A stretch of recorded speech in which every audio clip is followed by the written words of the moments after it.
Operation లేకుండా మోకాలి నొప్పులకు చికిత్స చేయడం ఎలా? ఇది సాధ్యమేనా? అందరికీ నమస్కారం. వజ్రా టీవీ ఛానల్ ద్వారా ఈరోజు మీ ముందు ఆపరేషన్ లేకుండా, ఆపరేషన్ సహాయం లేకుండా మోకాలు ఆస్టియో ఆర్థరైటిస్కి చికిత్స తీసుకోవడం ఎలాగా అనే అంశంపై డిస్కషన్ చేద్దామనుకున్నాం. అయితే ఈ మాటలో ఎంత వాస్తవం ఉంది? ఆపరేషన్ లేకుండా ఆస్టియో ఆర్థరైటిస్కి చికిత్స చేయడం ఎంతవరకు కరెక్ట్ అనే అంశాన్ని కానీ మనం పరిశీలిస్తే దీంట్లో కొంతవరకు మాత్రమే వాస్తవం ఉంది. ఏమిటి ఆ వాస్తవం అంటే, ఆస్టియో ఆర్థరైటిస్ 4 దశల్లో ఉంటుంది. మోకాలు అరుగుదల ఆస్టియో ఆర్థరైటిస్ 4 దశల్లో ఉంది. 1, 2, 3 ఈ 3 దశల్లో మాత్రమే జాయింట్ రీప్లేస్మెంట్ లేకుండా మనము ఆస్టియో ఆర్థరైటిస్కి చికిత్సను అందించవచ్చు. ఖచ్చితంగా ఇది సుసాధ్యం. మరి 4వ దశకు వస్తే ఏంటి డాక్టర్ గారు అంటే, కంపల్సరీ 4వ దశకు వచ్చి నొప్పి భరించలేని స్థాయిలో ఉండి మీ పనులు మీరు చేసుకోలేని పరిస్థితుల్లో ఉంటే మాత్రము ఈరోజు ఉన్న టెక్నాలజీ ప్రకారము మోకాలు మార్పిడి ఆపరేషన్ ఒక్కటే మార్గము, లేకపోతే ఇబ్బందులు చాలా తలెత్తే అవకాశం ఉంది. సో మనము ఈ ఆపరేషన్ లేకుండా మోకాలు ఆస్టియో ఆర్థరైటిస్కి చికిత్స అనే అంశము మొదటి 3 దశలకు మాత్రమే అని మనం గుర్తుపెట్టుకోవాలి. ఈ 3 దశల్లో ఆపరేషన్ లేకుండా ఏమేం చికిత్సలు ఉంటాయి అనే విషయాన్ని కానీ మనం గమనిస్తూ ఉంటే, మొట్టమొదటగా మనం చేయాల్సింది ఏమిటి అంటే, మోకాలు నొప్పి ఎందుకు వచ్చింది, దేని వలన వచ్చింది ఏ స్థాయిలో ఉంది అని మనము ఖచ్చితంగా గుర్తుపెట్టుకోవాలి. దాన్ని డయాగ్నోసిస్ చేసుకోవాల్సిన అవసరం ఉంది. ఎందుకు డయాగ్నోసిస్ చేసుకోవాలి? ఎందుకంటే మోకాలు నుంచి వచ్చే ప్రతి నొప్పి అరుగుదల వలన వచ్చింది కాదు. అరుగుదల కాకుండా కూడా నొప్పి వస్తుందా డాక్టర్ గారు అంటే, ఖచ్చితంగా వస్తుంది.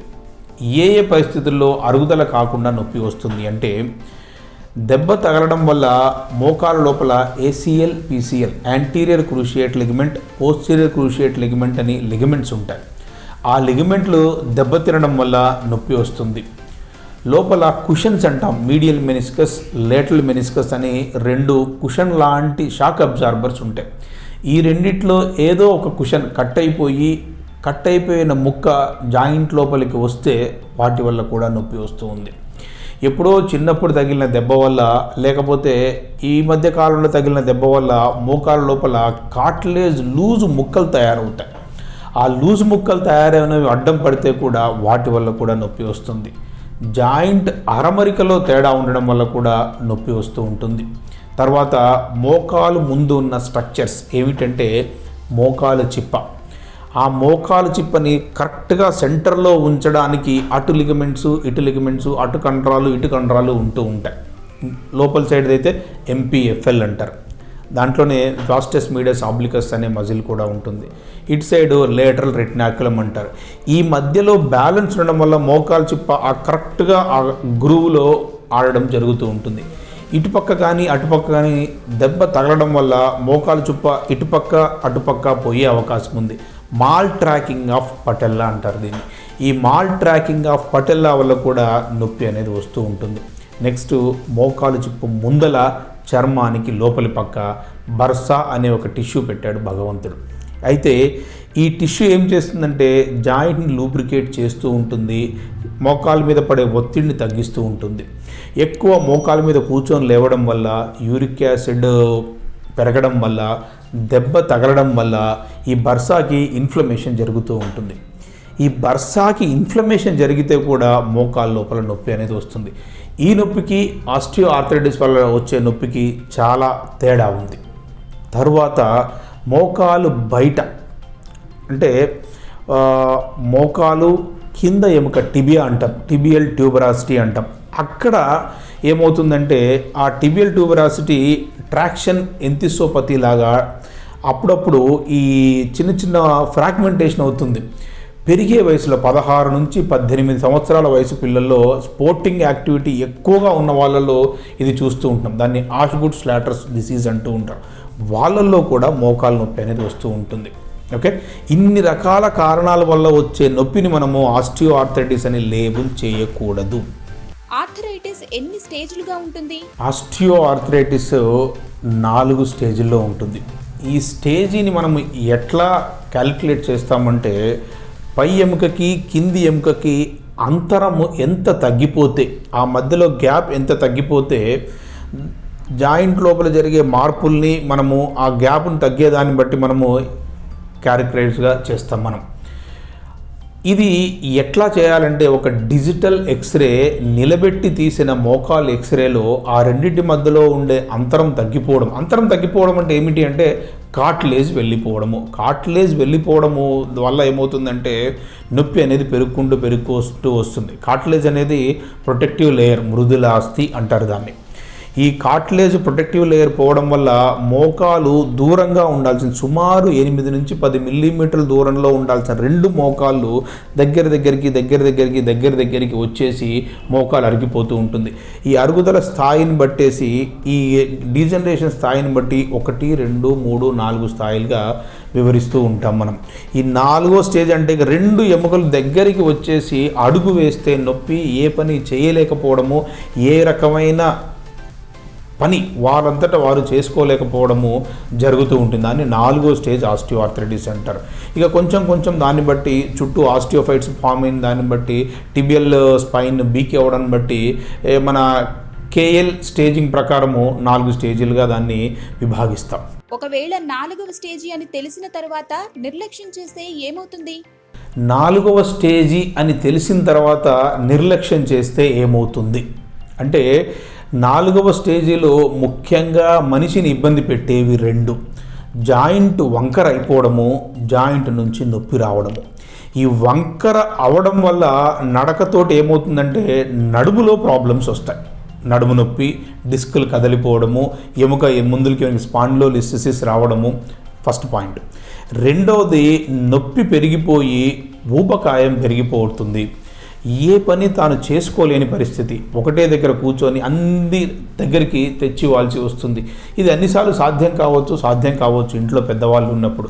సో దీనివల్ల మానసిక సమస్యలు తలెత్తుతాయి. ఈ నొప్పితోటి ఒక ప్రోగ్రామ్కి వెళ్ళాలన్నా, ఒక ఫంక్షన్కి వెళ్ళాలన్నా, ఒక చుట్టాల ఇంటికి వెళ్ళాలన్నా ఈ బాధ ఏం చేస్తుందంటే మనిషిని సంఘం నుంచి దూరం చేసేస్తుంది. దానివల్ల మానసిక సమస్యలు తలెత్తుతాయి. డిప్రెషన్లోకి వెళ్తే ఏమవుతుందంటే ఈ ఊబకాయం పెరిగిపోతూ ఉంటుంది. ఊబకాయం పెరిగిపోవడం వల్ల ఏమవుతుంది, మోకాల మీద మళ్ళీ ఒత్తిడి పెరుగుతుంది, అరుగుదల ఇంకా ఎక్కువవుతుంది, నొప్పి ఇంకా ఎక్కువవుతుంది.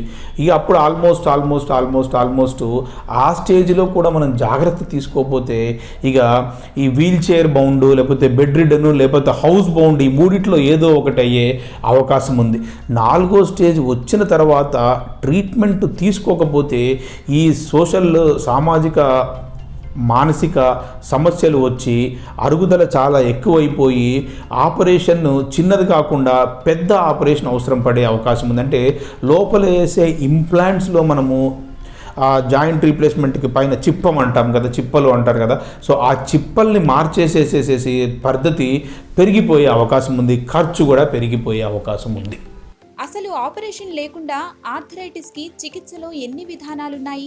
ఆపరేషన్ లేకుండా ఉండే చికిత్స విధానాలు అయితే ఫస్ట్ అండ్ ఫార్మోస్ట్ మనం కాన్సన్ట్రేట్ చేయాల్సింది దేని మీద అంటే నొప్పి మీద. నొప్పి తగ్గడానికి 2 రకాల ట్రీట్మెంట్ తీసుకోవచ్చు. నొప్పుల టాబ్లెట్లు తీసుకోవడము, నొప్పిని భరించే శక్తిని పెంచుకోవడము. ఓకే, నొప్పుల టాబ్లెట్లు అనేవి నొప్పిని తగ్గిస్తూ ఉంటాయి, కానీ వాటి వల్ల చాలా సైడ్ ఎఫెక్ట్స్ ఉంటూ ఉంటాయి. ఎక్కువగా తీసుకోవడం వల్ల కిడ్నీ, లివరు డ్యామేజ్ అవ్వడము, హార్ట్ మీద ఒత్తిడి పడడము, నొప్పుల టాబ్లెట్లు పడని వాళ్ళు శరీరం అంతా నీరు చేరిపోవడము, గ్యాస్ ట్రబుల్ ప్రాబ్లమ్స్ ఇవన్నీ ఉన్నాయి. తర్వాత అరుగుదలని, నొప్పిని తట్టుకునే శక్తి పెంచడము. ఎట్లాగూ అంటే ఫస్ట్ అండ్ ఫార్మోస్ట్ చేయాల్సింది మోకాలు చుట్టూ ఉన్న కండరాలను బలపరిచే ఎక్సర్సైజ్ చేయడం. స్టాటిక్ సైక్లింగ్ కానీ, స్టాటిక్ క్వాడ్రిసెప్స్ ఎక్సర్సైజ్ కానీ, ఓకేనా, బెడ్ సైడ్ నీ ఆర్ఓయింగ్ కానీ, ఓకేనా, క్వాడ్రిసెప్స్ స్ట్రెంథనింగ్, హ్యామ్స్ట్రింగ్ స్ట్రెంథనింగ్. ఈ ఎక్సర్సైజ్ చేయడం వల్ల మోకాలు చుట్టూ ఉన్న కండరాలలో బలం పెరిగిపోయి తట్టుకునే శక్తి పెరిగిపోతుంది. ఇంకా ఈ లోపల అరుగుదలని క్రమబద్ధీకరించే మందులు, గుజ్జును పెంచే మందులు ఇవాళ మార్కెట్లోకి వచ్చేసాయి. ఈ ట్యాబ్లెట్లలో 2 రకాలుగా ఉంటాయి. అరుగుదలని ఆపే మందులు, అంటే ఏంటంటే పూర్తిగా ఆపేయడం ఎవరి వల్ల కూడా కాదు. ఈ క్రమబద్ధీకరించడం అంటే డీజనరేషన్ పర్సంటేజ్ని తగ్గుతూ ఉంటుంది. అంటే 5 సంవత్సరాలు అవ్వాల్సింది 6 సంవత్సరాలకో 7 సంవత్సరాలకో 10 సంవత్సరాలకో లాక్కుంటూ వెళ్తున్నాయి. ఇటువంటి ట్రీట్మెంట్ ఇవాళ మార్కెట్లో అవైలబుల్గా ఉంది. ఓకే, DMOADs అంటారు వాటిని, DMODs అంటారు. Okay, disease modifying osteoarthritis drugs అంటారు వాటిని. వీటిలో ఏం చేస్తుందంటే ఆ inflammatory molecules IL-1, IL-6, nitric oxide ఏవైతే వస్తాయో ఆ డీజనరేషన్ మాలిక్యూల్స్ని తగ్గించేసేసి అరుగుదలని క్రమబద్ధీకరిస్తాయి ఈ మందులు. తర్వాత ఈ ట్యాబ్లెట్లు కాకుండా ఇంకా ఇంజెక్షన్ రూపంలో ఇవాళ ఏమవుతుందంటే మోకాలు లోపల ఈ ఆయిల్, అంటే సైనోవియల్ ఫ్లూయిడ్ అంటారు, సామాన్య పరిభాషలో ఆయిల్ యాసిడ్ అంటూ ఉంటారు. సో ఈ ఆయిల్ అనేది వయసు పెరిగే కొద్దీ, అరుగుదల పెరిగే కొద్దీ దాని క్వాలిటీ తగ్గిపోతూ ఉంటుంది. ఈ తేనె ఉంటుంది చూసారు, ఈ తేనె ఎంత జిగటగా ఉంటుందో వయసు తక్కువగా ఉన్న వాళ్ళల్లో, యుక్త వయసులో ఉన్న వాళ్ళల్లో మోకాళ్ళ లోపల ఆయిల్ అంత జిగటగా ఉంటుంది. దాని లూబ్రికేషన్ కెపాసిటీ తట్టుకునే ఇదిగా ఉంటుంది. ఆ వయసు పెరిగే కొద్దీ ఆ క్వాలిటీ తగ్గిపోయి సన్ఫ్లవర్ ఆయిల్ ముట్టుకుంటే ఏ స్థాయికి వచ్చేస్తుందో ఆ జిగట అనేది తగ్గిపోతూ ఉంటుంది. తగ్గిపోవడం వల్ల లూబ్రికేషన్ కెపాసిటీ తగ్గిపోయేసి, ఫ్రిక్షన్ కెపాసిటీ తగ్గిపోయేసి ఎక్కువ ఆయిల్ ఉత్పత్తి చేసి మోకాలు వాచేసేసి నొప్పి అనేది వచ్చేస్తూ ఉంటుందన్నమాట. సో అటువంటి టైంలో మనం ఏం చేస్తామంటే ఆ డిఫెక్టివ్ ఆయిల్, ఏదైతే క్వాలిటీ సరిగ్గా లేని ఆయిల్ ఉత్పత్తి అవుతుందో శరీరంలో, అది తీసేసి ఆ సైనోవియల్ ఫ్లూయిడ్ని తీసేసి నెక్స్ట్ యుక్త వయసులో ఉండే క్యారెక్టరిస్టిక్స్ పోలిన ఆయిల్ ఇవాళ మార్కెట్లో దొరుకుతూ ఉంటుంది. దాన్ని మోకాళ్ళ లోపలికి ఇంజెక్ట్ చేస్తాం మనం. దాన్ని సైనోవియల్ ఫ్లూయిడ్ రీప్లేస్మెంట్ థెరపీ అంటారు. అంటే మోకాలికి షాక్ అబ్జార్బింగ్ కెపాసిటీ తట్టుకునే గుణాన్ని ఇస్తుంది ఈ ఇంజెక్షను. ఇది లోపలికి వెళ్ళి ఇటువంటి రకమైన ఆయిల్నే ఉత్పత్తి చేయడానికి ఉత్ప్రేరకంగా కూడా ఇది పనిచేస్తూ ఉంటుంది. దీనికి తోడు మనము ప్లేట్లెట్ రిచ్ ప్లాస్మా థెరపీ కానీ, bone marrow aspirate concentrate therapy కానీ కలిపి ఇచ్చామా, ఇది ఏమవుతుందంటే అగ్నికి ఆజ్యం తోడైనట్టుగా పద్ధతి, మోకాలు ముడుచుకునే పద్ధతి, నొప్పి చాలా విపరీతంగా తగ్గిపోయేసి మోకాలు విల్ బి లాంగ్ లాస్టింగ్, మోకాలు చాలా ఎక్కువ రోజులు వచ్చే అవకాశం ఉంది. ఈ ప్లేట్లెట్ రిచ్ ప్లాస్మా థెరపీ అంటే ఏమిటి అంటే, శరీరంలో ఎర్ర రక్త కణాలతో పాటు తెల్ల రక్త కణాలు ఉంటూ ఉంటాయి. వాటిని సామాన్య పరిభాషలో ప్లేట్లెట్స్ అని అర్థమయ్యేటట్టుగా అందరికీ చెప్తూ ఉంటాం.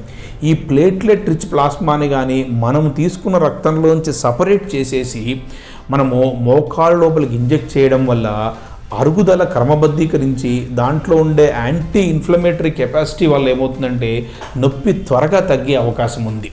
ఈ నొప్పికి ఈ థెరపీకి సంబంధించిన సైడ్ ఎఫెక్ట్స్ అంటూ ఏమీ ఉండవు. మన రక్తం తీసుకొని మనమే తీసుకుంటున్నాం కాబట్టి నేటివ్ థెరపీ ఇది.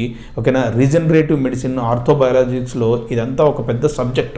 ప్లేట్లెట్ రిచ్ ప్లాస్మా కానీ, బోన్ మ్యారో యాస్పిరేట్ కాన్సన్ట్రేట్ కానీ ఇస్తే ఏమవుతుందంటే మోకాలు నొప్పి క్రమబద్ధీకరించేసేసి, అరుగుదల క్రమబద్ధీకరించేసేసి సైడ్ ఎఫెక్ట్ లేని ట్రీట్మెంట్ తీసుకునేటట్టుగా ఉంది. నెక్స్ట్ ఫిజియోథెరపీ అంటే మోకాలుకి ఇందాక చెప్పినట్టుగా సైక్లింగ్ ఎక్సర్సైజు, కండరాలను బలపరిచే ఎక్సర్సైజెస్ ఇది చేయాలి. నెక్స్ట్ మనం చేయాల్సింది ఏమిటంటే అరుగుదల పెరగకుండా మోకాల మీద పడే లోడును తగ్గించుకోవడానికి 2 చేయాలి. 1 బరువు తగ్గేట్టుగా మనం చూసుకోవాలి. 2 మనం ఏం చేయాలంటే కింద కూర్చొని లేవడం మనం తగ్గించేసేసేయాలి. ఎందుకు కింద కూర్చొని లేవడం తగ్గించేసేసేయాలంటే ఒక లెక్క కోసం చెప్తున్నానండి. ఒక 50 కిలోల మనిషి నిలబడినప్పుడు ఈ కాలు మీద 25 కిలోలు, ఈ కాలు మీద 25 కిలోలు బరువు పడే అవకాశం ఉంది. అదే కింద కూర్చొని లేచేటప్పుడు మిగతా శరీర భాగాన్ని అంతా లేపాలి అంటే ఏమవుతుందంటే శరీరము మీద ఆ మోకాల మీద పడే వెక్టార్ ఫోర్సెస్ 25 × 3 75 కిలోల బరువులాగా తయారైపోతుంది. 25 కిలోలు మోయడానికి కావాల్సిన మోకాలు 75 కిలోలు బరువును మోయాల్సి వస్తే మోకాలు ఎంత బాగా అరిగిపోతుంది అర్థం చేసుకోండి, ఫ్రిక్షన్ పెరిగిపోయేసి. ఓకే, ఇప్పుడు మన కారు ఉందనుకోండి, ఇద్దరు రోజు పోతున్న కారులో డైలీ ఒక 6-7 ఎక్కేస్తే టైర్ ఎట్లా అరిగిపోతుంది? ఈ మోకాలు కూడా అలాగే అరిగిపోతూ ఉంటుంది. భగవంతుడు రీజనరేషన్ కెపాసిటీ పెట్టాడు కాబట్టి వయసులో ఆ కార్టిలేజ్ ఏదైతే లాస్ అవుతుందో, ఆయిల్ ఏదైతే లాస్ అవుతుందో immediately it will be replaced. ఈ వయసు మళ్ళిన వాళ్ళ రీప్లేస్మెంట్ కెపాసిటీ, రీజనరేషన్ కెపాసిటీ తగ్గిపోతుంది. దానివల్లనే ఇబ్బందులన్నీ వాళ్ళలో వస్తూ ఉంటాయి. నెక్స్ట్ ఈ బెలెనోథెరపీ అని ఒకటి ఉంది. అంటే స్విమ్మింగ్ చేయడం కానీ, ఆక్వాటిక్ ఎక్సర్సైజ్ చేయడం కానీ, ఇవి చేయడం వల్ల ఏమవుతుందంటే తక్కువ బరువుతోటి తక్కువ టైంలో ఎక్కువగా కండరాలలో బలం వచ్చేసేసి మోకాలకి తట్టుకునే కెపాసిటీ అనేది వచ్చేస్తూ ఉంటుంది. మోకాలి మార్పిడి కాకుండా ఎన్ని రకాలుగా ఆపరేషన్ అవసరమవుతుంది? మోకాలు మార్పిడి అనేది స్టేజ్ 4 మనం మాట్లాడుకున్నాం. మోకాలు మార్పిడి లేకుండా ఎన్ని రకాలుగా మనం చేయవచ్చు అంటే, ఫస్ట్ ఇంజెక్షన్ ద్వారా అంటే ఈ synovial fluid replacement therapy plus orthobiologic treatment, regenerative medicine therapy. తర్వాత ఈ కొంతమందిలో మోకాలు పూర్తిగా అరిగిపోకుండా ఒక లోపలి పక్క మాత్రమే అరిగిపోతూ ఉంటుంది. యూనిక్ ఆండ్యులర్ రీప్లేస్మెంట్ చేయొచ్చు వాళ్ళలో. తర్వాత తక్కువ వయసులో ఉండి మోకాళ్ళ లోపల అన్ని స్ట్రక్చర్స్ బాగా ఉండి ఒక పక్క మాత్రమే అరిగిపోతూ ఉంటుంది. వాళ్ళల్లో హై టిబియల్ ఆస్టియాటమీ అని చేయొచ్చు. అంటే ఈ హై టిబియల్ ఆస్టియాటమీలో ఏం చేస్తాం మనము అంటే, ఈ మోకాలు అరమరికను మార్చేస్తాం. ఒకటే పక్కన పరుగుతున్న బరువుని రెండో పక్కకి డిస్ట్రిబ్యూట్ చేసేస్తే ఏమవుతుందంటే, ఒక పక్కన మోయాల్సిన బరువు రెండో పక్కకి సెటిల్ అయిపోయేటప్పటికి ఏమవుతుందంటే నొప్పి తగ్గిపోతుంది. ఇటు పక్కన రీజనరేషన్ తగ్గిపోయి మళ్ళీ కార్టిలేజ్ పుట్టే అవకాశం ఉంది. మూడో పద్ధతి కీహోల్ ఆపరేషన్. ఈ కీహోల్ ఆపరేషన్లో ఏం చేయొచ్చు అంటే, ఏవేవైతే అరుగుదలకి దోహదం చేస్తున్నాయో లూజ్ ముక్కలు కానీ, లిగమెంట్ ముక్కలు కానీ, కుషన్ ముక్కలు కానీ, కార్టిలేజ్ ముక్కలు కానీ, ఇవన్నీ ఏం చేస్తాయంటే మోకాళ్ళ లోపల కంట్లో నలకలాగా జాయింట్ని అరగ తీసేస్తూ ఉంటాయి. ఈ కీహోల్ ఆపరేషన్ చేసి జాయింట్ని శుభ్రం చేయడం, డిబ్రైడ్మెంట్ అంటాం, ఆర్థ్రోస్కోపిక్ డిబ్రైడ్మెంట్, ఇవి తీసేస్తే అరుగుదలకి దోహదం చేసే కారకాలను మనం తీయడం వల్ల ఉన్న గుజ్జు ఇంకో కొన్ని రోజులు వచ్చే అవకాశం ఉంది. తర్వాత ఇదే కీహోల్లో ఒక్కొక్క ఏరియాలో మోకాళ్ళ లోపల ఈ పెచ్చుగా ఊడొస్తూ ఉంటుంది కార్టిలేజ్. ఒక 1x1 సెంటీమీటర్, 2x2 సెంటీమీటర్. వీళ్ళల్లో ఏం చేస్తామంటే మైక్రో ఫ్రాక్చరింగ్ అని కీహోల్ ద్వారా మనము మోకాలు ఎముక లోపలికి ఈ వైర్ తోటి రంధ్రాలు చేస్తూ ఉంటాం. రంధ్రాలు చేస్తే అది వెళ్ళి మ్యారోకి కనెక్ట్ అవ్వడం వల్ల మోకాలు లోపల మళ్ళీ ఆ కార్టిలేజ్, ఫైబ్రో కార్టిలేజ్ పుట్టే అవకాశం ఉంది. దానివల్ల ఏముందంటే చిన్న చిన్న డిఫెక్ట్స్ని మనం ఏం చేయొచ్చు అంటే మళ్ళీ కార్టిలేజ్ పుట్టేటట్టుగా మనం చేయవచ్చు. ఈ తర్వాత ఇంకొకటి ఓట్స్ అనే ఒక టెక్నిక్ ఉంది, చాలా తక్కువ మంది ఇది వాడుతున్నారు. తర్వాత bone marrow aspirate concentrate therapy అని ఒకటి ఉంది, ఇది కూడా చాలా తక్కువ మందిలో వాడుతున్నారు, చాలా తక్కువ మందికి తెలుసు కూడా. తర్వాత ఈ కార్టిలేజ్ రీప్లేస్మెంట్ అంటే వెయిట్ పడని ఏరియాలో ఉన్న కార్టిలేజ్ని తీసుకొచ్చి వెయిట్ పడే ఏరియాకి మార్చడం. ఓకేనా? సో అది కూడా ఒకటి మొజాయికోప్లాస్టీ అని ఉంది. ఇవన్నీ ఆస్టియోఆర్థరైటిస్ కానీ మనకి ఒక ఫోకల్ ఏరియాలో ఉండి మిగతా జాయింట్ అంతా బాగా ఉండి వయసు తక్కువగా ఉండి ఓకేనా చేస్తే ఇవన్నీ సక్సెస్ అయ్యే ఛాన్స్ చాలా ఎక్కువగా ఉంది. వీటికి ఇండికేషన్స్ చాలా తక్కువ. ఇదన్నీ ఆస్టియోఆర్థరైటిస్ స్టేజ్ 4 వరకు పోకుండా, టోటల్ జాయింట్ రీప్లేస్మెంట్ వరకు పోకుండా మనకి కాపాడడానికి ఉన్న ఇవాళ సాధనాలు, మార్కెట్లో ఉన్న సాధనాలు. అయితే ఇది ఖచ్చితంగా డాక్టర్ మాత్రమే, జాయింట్ రీప్లేస్మెంట్ ఆర్థోపెడిక్ సర్జన్ మాత్రమే తీసుకోగలిగిన నిర్ణయాలు. ఎందుకంటే ఈ స్టాండర్డ్ కండిషన్స్ అప్లై అని మనం చూస్తూ ఉంటాం చూసారా, కొద్ది మందిలో మాత్రమే ఈ ట్రీట్మెంట్ సక్సెస్ అవుతూ ఉంటుంది. స్లెనోవియల్ ఫ్లూయిడ్ రీప్లేస్మెంట్ థెరపీ అంటే ఏంటి? SFRT, synovial fluid replacement therapy. ఈ పదంలోనే మనకి పూర్తిగా అర్థమైపోయేటట్టుగా ఉంది. Synovial fluid replacement therapy. Replacement అంటే తీసి పెట్టడము, రీప్లేస్మెంట్. ఈ సైనోవియల్ ఫ్లూయిడ్ అనేది లూబ్రికేషన్ కోసం మనకి జాయింట్ లోపల భగవంతుడు అనేది పెట్టాడు. జాయింట్ ఎక్కడైతే ఉంటుందో ఒక కందెనలాగా పనిచేస్తూ ఉంటుంది. ఆ కందెన క్వాలిటీ ఎంత బాగా ఉంటే మనకి అంత బాగా జాయింట్ ఆడుతూ ఉంటుంది. చూడండి, తలుపు బిగి తీసుకుపోతే మనము కొబ్బరి నూనె వేసిన దానికి, ఆముదం వేసిన దానికి, మంచినూనె వేసిన దానికి, గ్రీజ్ పెట్టిన దానికి లాంజివిటీ మారిపోతూ ఉంటుంది, ఈ స్మూత్నెస్ మారిపోతూ ఉంటుంది. అట్లాగే మోకాలు లోపల పుట్టే ఉత్పత్తి అయ్యే సైనోవియల్ ఫ్లూయిడ్ క్వాలిటీ మారిపోయే కొద్దీ లూబ్రికేషన్ కెపాసిటీ మారిపోతూ ఉంటుంది. ఈ వయసు మళ్ళిన వాళ్ళలో ఆ క్వాలిటీ అనేది బాగా తగ్గిపోయి, ఆ షాక్ అబ్జార్ప్షన్ కెపాసిటీ తగ్గిపోయి లూబ్రికేషన్ కెపాసిటీ తగ్గిపోతుంటుంది. ఇందాక మనం చెప్పుకున్నట్టుగా ఈ తేనె ఎంత జిగటగా ఉంటుందో, లేకపోతే ఆముదం ఆయిల్ అందరూ చూస్తూ ఉంటుంటారు, అంత జిగటగా వయసు ఉన్న వాళ్ళలో, యుక్త వయసు ఉన్న వాళ్ళలో ఆయిల్ ఉత్పత్తి అవుతూ ఉంటుంది. ఈ వయసు పెరిగే కొద్దీ ఆ సన్ఫ్లవర్ ఆయిల్ క్వాలిటీకి వచ్చేస్తుంది. అది మనకి ఏ విధంగానూ ఆ లూబ్రికేషన్ కెపాసిటీ తట్టుకునేటట్టుగా, ఆ ఫ్రిక్షన్ని తట్టుకునేటట్టుగా ఉండదు. సో అటువంటప్పుడు ఆ సైనోవియల్ ఫ్లూయిడ్ని మనం రీప్లేస్ చేస్తాం, అది దాన్ని తీసేస్తాం, చిన్న ఇంజెక్షన్ ద్వారా తీసేసి మళ్ళీ ఈ యుక్త వయసులో ఉండే ఆయిల్, దాని క్యారెక్టరిస్టిక్స్ ఉండే ఆయిల్ మార్కెట్లో ఇప్పుడు దొరుకుతూ ఉంటుంది. 6 మిల్లీలీటర్లు 3 మిల్లీలీటర్లు ఇంజెక్షన్ లాగా దొరుకుతూ ఉంటుంది. సో ఆ ఇంజెక్షన్ని మనము మోకాళ్ళ లోపలికి ఇంజెక్ట్ చేస్తాం. ఇంజెక్ట్ చేస్తే ఏమవుతుందంటే ఇది లోపలికి వెళ్ళి ఇమ్మీడియట్గా పనిచేస్తుంది. దాని ప్రభావం మనకు తెలవడానికి 3 వారాలు పడుతుంది. ఇది లోపల ఉన్న సైనోవియోసైట్స్ని ఇటువంటి ఆయిల్నే ఉత్పత్తి చేయాలనే ఉత్ప్రేరకంగా కూడా పనిచేస్తుంది. సో ఇది డే కేర్ ప్రొసీజర్. వచ్చి ఇంజెక్షన్ తీసుకొని ఇమ్మీడియట్గా వెళ్ళిపోవచ్చు. తర్వాత ఈ క్వాలిటీని బట్టి ఇంజెక్షన్లో 8,000 రూపాయల నుంచి 22,000 రూపాయల వరకు ఇంజెక్షన్స్ దొరుకుతూ ఉన్నాయి. 22,000 రూపాయలు అందరికీ తెలిసినట్టుగా బాగా క్వాలిటీగా పనిచేస్తూ ఉంటుంది. తర్వాత ఎన్ని ఇంజెక్షన్లు తీసుకోవాలి? యూజువల్గా 100కి 70 నుంచి 80 మందికి ఒక ఇంజెక్షన్ తీసుకున్న తర్వాత డాక్టర్ పర్యవేక్షణలో మిగతా జాగ్రత్తలన్నీ తీసుకుంటూ ఉంటే ఏమవుతుందంటే ఈ రెండో ఇంజెక్షన్ అవసరం పడకపోవచ్చు. ఈ ఒక కంపెనీ వాళ్ళు వయాసిస్ అని ఒక ట్రయల్ చేశారు. సుమారు 5,000 నుంచి 10,000 మందికి ఇంజెక్షన్ ఇచ్చేసి రీఇంజెక్షన్ రేట్ అనేది, అంటే ఎంతమందికి మళ్ళీ ఇంజెక్షన్ అవసరం పడుతుంది అని చూశారు. చాలామందిలో ఈ రెండో డోస్ ఇంజెక్షన్ అవసరం పడలేదు. ఒక ఇంజెక్షన్ తీసుకున్న తర్వాత వాళ్ళు మళ్ళీ జాగ్రత్తలు పాటించడంతో, ఎవరైతే పాటించలేకపోయారో, ఎవరిలో అయితే క్వాలిటీ సరిగ్గా ఉత్పత్తి అవ్వట్లేదో వాళ్ళలో సంవత్సరం తర్వాత రెండో ఇంజెక్షన్ అవసరం పడే అవకాశం ఉంది. ఇక మూడో ఇంజెక్షన్ ఛాన్సెస్ చాలా నెగ్లిజిబుల్. ఓకే, దీనికి ఆ ఏరియాలో చిన్న మత్తిచ్చేసేసి వచ్చేసి ఇంజెక్షన్ తీసుకొని ఎమ్మటే వెళ్ళిపోవచ్చు. బెడ్ రెస్ట్ అనేది కూడా లేదు, కాంప్లికేషన్స్ అనేవి కూడా లేవు, సైడ్ ఎఫెక్ట్స్ అనేవి కూడా లేవు. ఒకవేళ శరీరంలో ఈ ఎలర్జీకి సంబంధించిన లక్షణాలు ఉండి కొన్ని పదార్థాలకి కొంతమందికి ఎలర్జీ ఉంటుంది. సో అటువంటి వాళ్ళకి మాత్రం ఈ ఇంజెక్షన్ కంపల్సరీ అవాయిడ్ చేయాల్సి ఉంటుంది.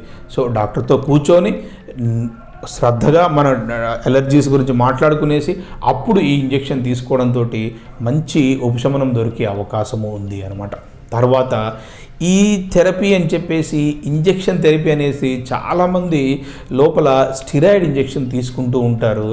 ఇవాళ రేపు స్టిరాయిడ్ ఇంజెక్షన్ మోకాళ్ళ లోపలికి తీసుకోవడం అనేది అంత మంచి పద్ధతి కాదు. దానికి ఇండికేషన్స్ చాలా చాలా చాలా చాలా చాలా తక్కువ. ఎవరైతే జాయింట్ రీప్లేస్మెంట్ చేయించుకోలేని స్టేజ్లో ఉన్నారో, ఎవరైతే శరీరము జాయింట్ రీప్లేస్మెంట్కి అనుకూలంగా లేదో, మెడికల్ కండిషన్స్ ఉంటాయి, హార్ట్ ఫంక్షన్ చాలా వీక్గా ఉంటుంది, చాలా ఒబీస్గా ఉంటారు, లేకపోతే తర్వాత ఒక 2 నెలలు వాళ్ళకి ఎమర్జెన్సీ పని ఏదో ఉండి తర్వాత మళ్ళీ జాయింట్ రీప్లేస్మెంట్ తీసుకోవాల్సి ఉంటుంది. వాళ్ళలో ఈ స్టిరాయిడ్ ఇంజెక్షన్ పనిచేస్తుందేమో కానీ మిగతా వాళ్ళలో స్టిరాయిడ్ ఇంజెక్షన్ తీసుకోవడం అనేది సుతరాము మంచిది కాదు. ఫిజియోథెరపీ ద్వారా మోకాలు నొప్పి పూర్తిగా తగ్గే అవకాశం ఉందా? ఫిజియోథెరపీ ద్వారా మోకాలు నొప్పి పూర్తిగా తగ్గే అవకాశం ఉందా అంటే, ఈ ఫిజియోథెరపీలో మనం ఏం చేస్తామంటే, ఒకటి కండరాల్ని బలపరుస్తాం. తర్వాత ఎటు సైడ్ కండరం అయితే వీక్గా ఉందో అటు సైడ్ కండరాన్ని మనము బలపరుస్తూ ఉంటాం. తర్వాత టెన్స్ అని, ఎస్డబ్ల్యూడి అని, గ్యాల్వానిక్ స్టిమ్యులేషన్ అని, వాటి ద్వారా ఏమవుతుందంటే ఈ కండరాలలో బలం పెంచిపోయేసి ఆ పెయిన్ కలిగించే ఏరియాని మనము ఇది తగ్గించే అవకాశం ఉంది. ఈ కండరాలలో ఎప్పుడైతే బలం పెరుగుతుందో జాయింట్కి ఒత్తిడి తట్టుకునే కెపాసిటీ పెరుగుతుంది, బరువుని తట్టుకునే కెపాసిటీ వచ్చేస్తుంది. అప్పుడు ఏమవుతుందంటే ఈ అరుగుదల అనేది ఒక క్రమబద్ధీకరించేసి నొప్పి తగ్గిపోయే అవకాశం ఉంది. ఈ స్టేజ్ ప్రోగ్రెస్ అయ్యే టైం తగ్గిపోతుంది. అంటే 2 నెలల్లో అవ్వాల్సింది 6 నెలలకు, 6 నెలల్లో అవ్వాల్సిన సంవత్సరానికో తగ్గిపోతూ ఉంటుంది. లేకపోతే ఏమవుతుందంటే కండరాలు పీలగా అయిపోయేసి మోకాల మీద పూర్తి భారం పడే అవకాశం ఉంది. తర్వాత ఈ ఫిజియోథెరపీ మోకాలు మడుచుకొని చాపడం ఏదైతే మూమెంట్ చేస్తామో వాటి వలన లోపల ఉండే సైనోవియసైడ్స్ వాటి నుంచి మంచి క్వాలిటీ ఆయిల్ ఉత్పత్తి అయ్యే అవకాశం కూడా ఉంది. అందుకని ఫిజియోథెరపీ చాలా ఉపయోగపడుతుంది. ఫిజియోథెరపీలో ఒక భాగం ఏమిటంటే ఆక్వాటిక్ ఎక్సర్సైజ్, స్విమ్మింగ్ పూల్లో చేసే ఎక్సర్సైజ్ వల్ల కూడా ఉపశమనం బాగా ఉంటుంది. ఎంతసేపు చేయాలి, ఎటువంటి ఫిజియోథెరపీ ఎక్సర్సైజ్ చేయాలి అంటే మోకాలు మీద లోడ్ పడని ఫిజియోథెరపీ ఎక్సర్సైజ్ చేయాలి. అవేమి డాక్టర్ గారు అంటే మోకాలు అనేది దాని మీద లోడ్ పడకుండా, అంటే కూర్చొని కాళ్ళు ముందుకి వెనక్కి ఆడించడము, సైక్లింగ్ ఎక్సర్సైజ్, జిమ్లో ఉండే స్టాటిక్ సైకిల్ ఉంటుంది చూసారు, ఆ ఎక్సర్సైజ్ చేయడం వల్లను ఓకేనా. పడుకొని స్టాటిక్ క్వాడ్రిసెప్స్ ఎక్సర్సైజ్, మోకాల కింద బాటిల్, దిండు ఎవరికి ఇష్టమైన వాళ్ళు పెట్టుకొని దాన్ని ఒత్తుతూ ఉంటారు. ఈ 3 రకాల ఎక్సర్సైజ్ తోటి చాలా ఉపశమనము ఉండే అవకాశం ఉంది. ఆస్టియోఆర్థరైటిస్లో ఖచ్చితంగా మోకాలు మీద లోడ్ పడని ఎక్సర్సైజ్ చేయాలి. ఓపెన్ కైనెటిక్ చైన్ ఎక్సర్సైజ్ అంటారు, వెయిట్ రిలీవింగ్ ఎక్సర్సైజ్ అంటూ ఉంటారు వీటిని. ఆస్టియోపోరోసిస్, దీని కౌంటర్ పార్ట్ ఇంకొకటి చూశారు, ఎముకల బోలు వ్యాధి, ఎముకల లోపల బలహీనత, దానికి ఎముకల మీద లోడ్ పడే ఎక్సర్సైజ్ చేయాలి. ఈ రెండింటికి కన్ఫ్యూజ్ అవ్వద్దు, ఎందుకంటే రెండిటి వల్ల వచ్చేది కూడా నొప్పే. అరుగుదల వల్ల వచ్చేది నొప్పే, ఆస్టియోపోరోసిస్ వల్ల వచ్చేది నొప్పే. ఆస్టియోపోరోసిస్ ట్రీట్మెంట్ వేరు, ఆస్టియోఆర్థరైటిస్ ట్రీట్మెంట్ వేరు. మోకాలు ఆర్థరైటిస్ కాకుండా మోకాలు నొప్పికి ఇంకా ఏమైనా కారణాలున్నాయా? మోకాలు అరుగుదల నిర్ధారణ అయిపోయిన తర్వాత మొట్టమొదటగా మనం చేయాల్సింది ఏంటంటే సామాజిక అపోహలన్నీ తీసేసేయాలి. ఇది పెరిగిపోయి పెద్దగా మారిపోయి ఆపరేషన్ దాకా వెళ్తుంది, నేను ఇంట్లోనే మంచం మీద ఉండిపోతాను, ట్రీట్మెంట్ లేదు, నొప్పులకి కంపల్సరీ మందులు వేసుకోవాలి, దీనివల్ల నాకు ఎన్నో ప్రాబ్లమ్స్ వస్తాయి, ఇటువంటి చిన్న చిన్నవన్నీ ఒక పెను తుఫానుగా మారి మెదడుని తొలిచేసి ఏమంటారు మానసిక ఒత్తిడికి గురి చేసేసి డిప్రెషన్ గురి చేసే అవకాశం ఉంది. ఇవాళ ఈరోజు ఉన్న అడ్వాన్స్డ్ మెడిసిన్స్లో మనం తీసుకోవడానికి రెడీగా ఉండాలే కానీ మనము చికిత్స చేసుకోవడానికి సిద్ధంగా ఉండాలే కానీ ఎన్నో రకాల ట్రీట్మెంట్ మార్కెట్లో ఉన్నాయి. అయితే ఖచ్చితమైన జాయింట్ రీప్లేస్మెంట్ లేకపోతే జాయింట్స్ చూసే స్పెషలిస్ట్, మంచి ఆర్థోపెడిక్ డాక్టర్ గారి దగ్గరికి మీరు వెళ్ళి దానికి సంబంధించిన టెస్టులు కానీ చేయించుకునేసి దానికి సంబంధించిన పరీక్షలు కానీ చేయించుకుంటే 2 తెలుస్తాయి మనకి.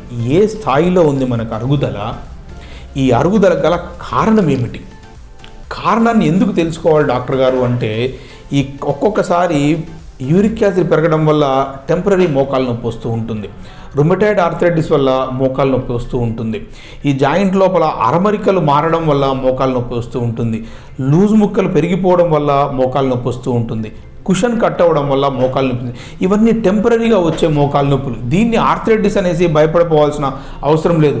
దీనికి వెళ్ళేసి ఒక లూజ్ ముక్క ఉంది తీయించేసుకోవడం, కుషన్ కట్ అయిపోయింది తీయించేసుకోవడం, యూరిక్ యాసిడ్ పెరిగింది దానికి సంబంధించిన ఫుడ్ తీసుకోవడం, రుమటాయిడ్ ఆర్థరైటిస్ పెరిగిపోయింది దానికి సంబంధించిన ట్రీట్మెంట్ తీసుకోవడం, థైరాయిడ్ ప్రాబ్లం ఉంది దానికి సంబంధించిన ట్రీట్మెంట్ తీసుకోవడం, కండరాలు వీక్గా ఉన్నాయి దానికి సంబంధించిన ట్రీట్మెంట్ తీసుకోవడం. ఏ విధమైన ఆర్థరైటిస్, ఏ విధమైన మోకాలు నొప్పి మనకు వచ్చింది అని తెలుసుకోవడం ద్వారా దాన్ని నిర్ధారణ చేసుకోవడం వల్ల ఏమవుతుందంటే తొందరగా మనకి ట్రీట్మెంట్ అందేసి భవిష్యత్తులో డ్యామేజ్ అవ్వకుండా చేసుకోవడానికి చాలా ఎక్కువ అవకాశాలు ఉన్నాయి. మోకాలు అరుగుదల ఉన్నవారు ఎలాంటి చెప్పులు ధరించాలి? ఈ అరుగుదల వచ్చిన వాళ్ళు డాక్టర్స్ చెప్పులు, మైక్రో చెప్పులు ఏంటేంటో నాకు రెగ్యులర్గా ఫోన్ చేసి అడుగుతూ ఉంటారు, డాక్టర్ గారు ఆ చెప్పులు తీసుకోవచ్చా, ఈ చెప్పులు తీసుకోవచ్చా, దాని మీద ఆర్థో స్లిప్పర్స్ అని రాస్తుంది డాక్టర్ గారు, డాక్టర్స్ చెప్పులు అని రాస్తుంది డాక్టర్ గారు అంటూ ఉంటారు. అయితే ఈ అరుగుదలలో మనం చూసుకోవాల్సింది ఏమిటంటే నిలబడి తీసిన ఎక్స్రేలో ఒక పక్క భాగమే బరువు పడుతూ ఉంది, అంటే వ్యారస్ డిఫార్మిటీ డెవలప్ అవుతూ ఉంది. అటువంటప్పుడు మనం ఏం చేయాలంటే పాదం లోపల ఈ చెప్పు లోపల వెడ్జెస్ సపోర్ట్ మనం తీసుకోవాలి. వెడ్జెస్ సపోర్ట్ తీసుకుంటే ఏమవుతుందంటే ఈ మోకాల్లో ఒక పక్కన పడాల్సిన బరువు లోపల సైడ్ క్యాప్సూల్ స్ట్రెచ్ అయిపోయేసి రెండో పక్కకు కూడా బరువు అనేది షిఫ్ట్ అయిపోతూ ఉంటుంది. వెడ్జెస్ సపోర్ట్ ఉన్న చెప్పులు వేసుకోవడము, లేటరల్ వెడ్ సపోర్ట్ తీసుకోవడము, వారస్ డిఫార్మిటీ ఉన్నవాళ్ళు, వాల్గస్ డిఫార్మిటీ ఉన్నవాళ్ళు మీడియల్ వెడ్ సపోర్ట్ తీసుకోవడంతో ఏమవుతుందంటే చాలా ఉపశమనం పొందే అవకాశం ఉంది. దీంట్లోనే ఈ పాదం అనేది బాగా మెత్తగా అయిపోయేసి డయాబెటీస్ ఉన్నవాళ్ళు, లేకపోతే నరాల కెపాసిటీ తగ్గిపోతూ ఉంటుంది, ఆ స్పర్శని పోషించే స్పర్శని తెలిపే కెపాసిటీ తగ్గిపోతుంటుంది, పెరిఫెరల్ న్యూరోపతి, అటువంటి వాళ్ళు మెత్తడి చెప్పులు తీసుకుంటే సరిపోతుంది. ఇక మెడికేటెడ్ చెప్పులు అనేవి ఈ రోజు వరకు కూడా ఎవరు తయారు చేయలేదు. అటువంటి ఎవరైనా చెప్పితే కూడా ఆ అపోహకు గురైపోయేసి మీరు కొనవద్దని నేను చెప్తూ ఉన్నాను. మెత్తగా ఉండే చెప్పులు, హీలు లేని చెప్పులు, వారస్ డిఫార్మిటీ ఉంటే ఇటు సైడ్ వెడ్జెస్, వాల్గస్ డిఫార్మిటీ ఉంటే అటు సైడ్ వెడ్జెస్ తీసుకోవడం వల్ల మోకాల మీద పడే ఒత్తిడిని మనము తగ్గించుకునే అవకాశం ఉంది. తర్వాత ముఖ్యంగా గుర్తుపెట్టుకోవాల్సింది ఏమిటంటే డయాబెటిక్స్, ఒక 5 నుంచి 10 ఏళ్ళు డయాబెటీస్ ఉన్నవాళ్ళు ఈ ముందుకి పాయింటెడ్ చెప్పులు కానీ పాయింటెడ్ షూస్ కానీ వేసుకోవద్దు. ఈ పాయింటెడ్ షూస్ ఏం చేస్తాయంటే ముందల ఓవర్ క్రౌడింగ్ చేసేస్తాయి, వేళ్ల మధ్యలో ఉండే అంతరాన్ని తగ్గించేస్తూ ఉంటుంది. అంతరాన్ని తగ్గించేస్తే ఒత్తిడి పెరిగిపోయేసి ఏమవుతుందంటే అక్కడ చిన్న చిన్న పుండ్లు పడిపోవడము, రక్త ప్రసరణ తగ్గిపోవడము, ఇబ్బంది చేసే అవకాశాలు ఉంటాయి. అందుకనే వెడల్పుగా ఉన్న చెప్పులు, సాధ్యమైనంత టైటు లూజు లేకుండా మన నడకని ఇబ్బంది లేకుండా ఉండే చెప్పులు, మెత్తగా ఉండే చెప్పులు చూసుకునేసి ఆ లోపల మాయిశ్చర్ లేకుండా రెగ్యులర్గా క్లీన్ చేసుకుంటూ ఉంటే ఏమవుతుందంటే ఈ ఆస్టియో ఆర్థరైటిస్, డయాబెటీస్ ఇబ్బంది లేకుండా మనకి చేస్తూ ఉంటుంది. మోకాళ్ళ అరుగుదల ఉన్నవారు ఎలాంటి జాగ్రత్తలు తీసుకోవాలి? ఈ ఆస్టియో ఆర్థరైటిస్ ట్రీట్మెంట్ సక్సెస్ అవ్వడం ఎటువంటివి అంటే చప్పట్లు కొట్టడం లాంటిది. ఒక చెయ్యి కొడితే చప్పట్లు ఎట్లా వినిపించవో, ఒక్క డాక్టరే పర్ఫెక్ట్గా ఉంటే, లేదు ఒక పేషెంటే పర్ఫెక్ట్గా ఉంటే ట్రీట్మెంట్ చికిత్సా విధానంలో సక్సెస్ అయ్యే అవకాశం చాలా తక్కువ. ట్రీట్మెంట్ రాసే డాక్టరు, డయాగ్నోసిస్ చేసే డాక్టరు అంతే పర్ఫెక్ట్గా డయాగ్నోసిస్ చేయాలి, పాటించే పేషెంటు అంతే పర్ఫెక్ట్గా పాటించాలి. చేస్తే ఏమవుతుందంటే ట్రీట్మెంట్ సక్సెస్ అయ్యే అవకాశము చాలా ఎక్కువగా ఉంది. ఏమేంటి పాటించాలి చెప్పాను కదా, షుగర్ కంట్రోల్లో పెట్టుకోవడము, బీపీ కంట్రోల్లో పెట్టుకోవడము, రెగ్యులర్గా కొలెస్ట్రాల్ కంట్రోల్లో పెట్టుకోవడము, థైరాయిడ్ కంట్రోల్లో పెట్టుకోవడము, విటమిన్ డి కంట్రోల్లో పెట్టుకోవడము, సమతుల్యమైన ఆహారం తీసుకోవడము, జంక్ ఫుడ్ తీసుకోకుండా ఉండడము, రెగ్యులర్గా ఎక్సర్సైజ్ చేయడము, కింద కూర్చొని లేవడం కంప్లీట్గా బంద్ చేయడము, మెట్లెక్కి దిగడం బాగా తగ్గి చూసుకోవడము, ఊబకాయం పెరగకుండా చూసుకోవడము, అన్నిటికంటే ఇంపార్టెంట్ది ఏమిటంటే మానసిక ఒత్తిడికి గురి అవ్వకుండా చూసుకోవడము. ఎందుకంటే you have a problem, you have a solution. ఎంత పెద్ద పెద్ద ప్రాబ్లమ్స్ ఉన్నాయో అంత పెద్ద పెద్ద సొల్యూషన్స్ ఉన్నాయి. ఓకే, ఆ సొల్యూషన్ తీసుకుంటే ఏమవుతుందంటే నొప్పి తగ్గిపోయి ఉపశమనం వచ్చేసేసి మనసు తేలిగ్గా అయిపోయేసి అప్పుడు నొప్పి త్వరగా తగ్గే అవకాశం ఉంది. ఆస్టియో ఆర్థరైటిస్ గురించి ఏ విధమైన ఆందోళనకి మీరు గురి అవ్వద్దు. ట్రీట్మెంట్ మార్కెట్లో మంచి మంచి ట్రీట్మెంట్స్ ఈరోజు అవైలబుల్గా ఉన్నాయి. ఓకే, ఏమాత్రం సైడ్ ఎఫెక్ట్ లేని ట్రీట్మెంట్స్ అవైలబుల్గా ఉన్నాయి. తీసుకోవడానికి మీరు సిద్ధంగా ఉంటే చాలు.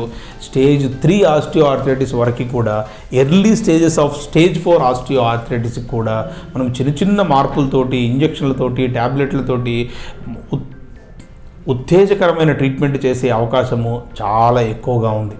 ఆందోళన పడకండి. ఈ ఛానల్ని వీక్షించే ప్రేక్షకులందరికీ నాదొక విన్నపం, దీంట్లో ఇంకా సలహాలు, సూచనలు, అనుమానాలు ఏమైనా ఉంటే మీరు దాంట్లో పోస్ట్ చేయండి. మేము వారి సహాయం తీసుకొని మీ సందేహాలను నివృత్తి చేసేయడానికి మా వంతు కృషి మేము చేస్తూ ఉంటాము. సమయాభావం వల్ల ఉన్న సబ్జెక్ట్ని క్లుప్తంగా చెప్పడానికి అంటే ఇంపార్టెంట్ విషయాలు మాత్రమే జోడించి చెప్తున్నాం మేము. తర్వాత చేసే వీడియోస్లో, దీని సబ్సిక్వెంట్ వీడియోస్లో ఇంకా ఒక్కొక్క విషయాన్ని, ప్లేట్లెట్ రిచ్ ప్లాస్మా థెరపీ కానీ, ఫిజియోథెరపీ కానీ, ఈ ఒక్కొక్క టాపిక్కి ఒక హాఫ్ అన్ అవర్ 40-45 మినిట్స్ కూడా మనము చేసుకోవచ్చు. సో వీటన్నిటి లక్ష్యం ఒకటే మనం. ఎందుకంటే ఈ చెడు ఎంత ఉందో సమాజంలో మంచి కూడా అంతే ఉంది.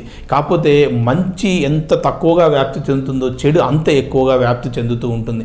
ప్రతిదాన్ని క్యాన్సర్ అని భయపడము, ప్రతిదానికి ఏవో మందులు వాడాలని, ప్రతిదానికి ఇంకేదో చేయాలని, ఈ ఏమంటారంటే ఈ పోకడ అనేది వేరే తీరుగా అంటే వేరే రూట్లోకి, చెడు రూట్లోకి వెళ్ళిపోతుంది. దాన్ని తగ్గించి మిమ్మల్ని అందరినీ ప్రాపర్ మార్గంలో పెట్టాలనేదే మా ఆకాంక్ష. అందరికీ నమస్కారం.